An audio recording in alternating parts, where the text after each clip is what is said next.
తిరుమల తిరుపతిలో చిన్న పెద్ద అనే తేడా లేకుండా తమ తలనీలాల్ని ఎంతో భక్తి శ్రద్ధలతో దేవుడికి సమర్పిస్తారు కదా. ఇలా తిరుపతిలో తమ తలనీలాల్ని ఎక్కిస్తారో తెలుసుకోవాలంటే ఈ కథ వినండి.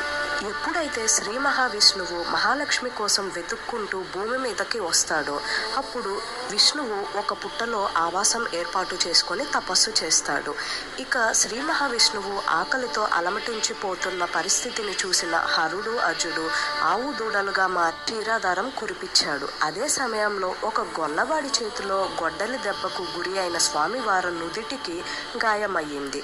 గాయమైన శ్రీనివాసుడికి నీలా అనే భక్తురాలు ఎదురుపడి స్వామివారికి గాయం భాగంలో తొలగిన వెంట్రుకల స్థానంలో నీల తన తల వెంట్రుకలను స్వామివారికి అతికిచ్చి గాయానికి కట్టుకడుతుంది.